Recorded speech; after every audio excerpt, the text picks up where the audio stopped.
All right, it may seem a little weird to begin with, but as we go through it, you'll see it's actually makes a lot of sense. Whenever you mix a strong acid and a weak acid together, the pH, the amount of H plus in solution, and thus the pH, is determined by the concentration of strong acid. The weak acid plays almost no role in the whole situation. All right. So let's look at an example of this. Question: what is the pH of a mixture that is 0.10 molar in HCl, a strong acid, and the same concentration, 0.10 molar in acetic acid, a weak acid? Well, if we're going to do this the long way, we can say, okay, we've got three sources of H plus because we know HCl, a strong acid, dissociates into H plus plus Cl minus. We know our acetic acid, our weak acid, dissociates into H plus plus H3COO minus with a value for Ka. And you might not have thought about it, but water dissociates into H plus plus OH minus, Kw 1 times 10 to the minus 14th. All right. And you'll note we almost never consider this part of it, and we'll show you why we in this problem when you have a weak acid and a strong acid mixed together that we're not even going to consider the weak acid, but we'll run through it. So let us find out the sources of all of the H plus, what their concentrations are.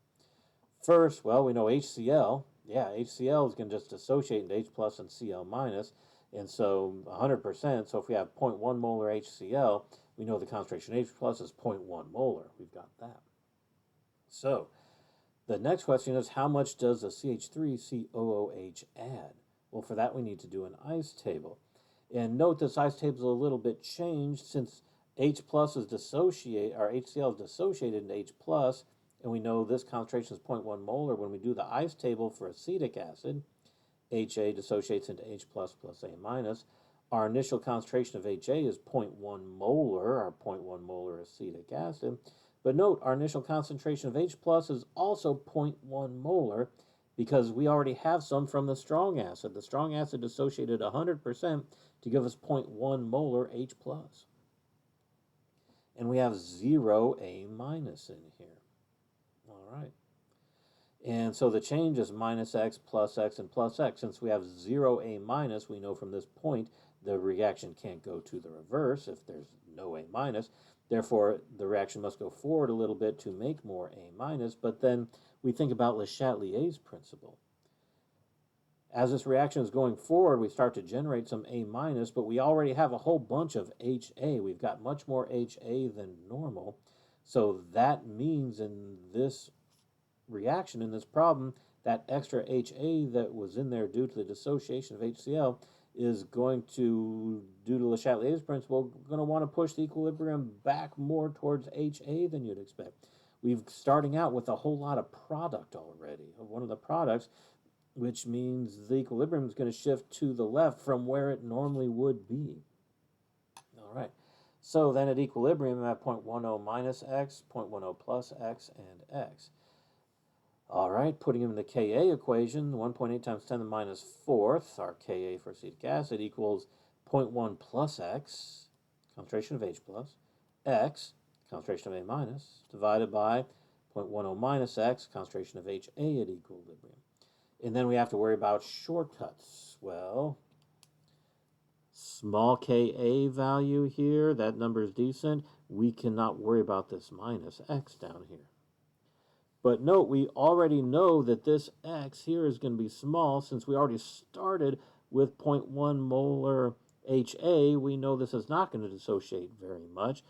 So if we can ignore 0.1 minus x, surely we could ignore 0.1 plus x. 0. X is such a small number that 0.1 minus x is essentially 0.1. X is such a small number that 0.1 plus x is essentially 0.1. And I believe at this point you can see the math becomes real easy because then our 0.1s cancel and x equals 1.8 times 10 to the minus 4. Now that's but is that our concentration of H plus? Usually say, oh, that's concentration of H plus, but is it?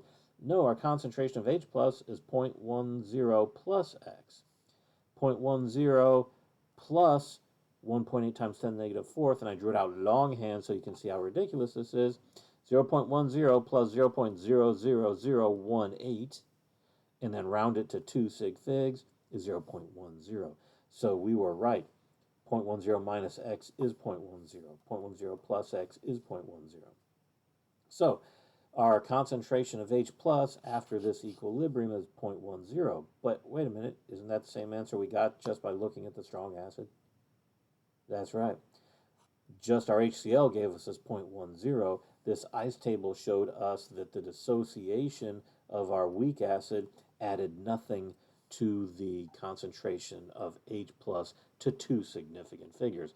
Truthfully, we'd have to go to 1, 2, 3, 4, 5 or 6 significant figures in order to get any difference. So that tells us concentration of H plus is due to the HCl.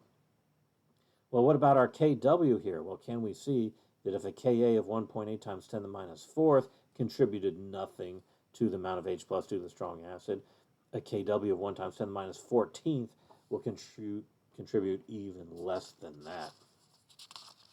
All right. So, what is the pH then of this solution? Well, if the concentration of H plus is 0.1 molar, pH is the negative log of 0.10 molar. pH is 1.00. So, long story short, if you have a strong acid and a weak acid mixed together, you don't have to consider the weak acid. The strong acid actually prevents the weak acid from dissociating very much. pH is dependent on the concentration of strong acid. That's it. Okay. But now, what if we have two weak acids? What do you have two weak acids mixed together? In this case, it turns out the stronger of those two weak acids determines the pH. Now, this assumes the Kas are very different. If you had a Ka of 1.1 times 10 to the minus fifth and another Ka of 1 times 10 to the minus 10th, then the strong acid will determine it. But if the Kas, are very close together, 1 times 10 to the minus fifth and 8 times 10 to the minus sixth, that's just a mess, and that's a lot more calculation than we want to get to in this class. All right, so I think that's enough for looking at the acid solutions. In the next video, we'll start looking at the bases.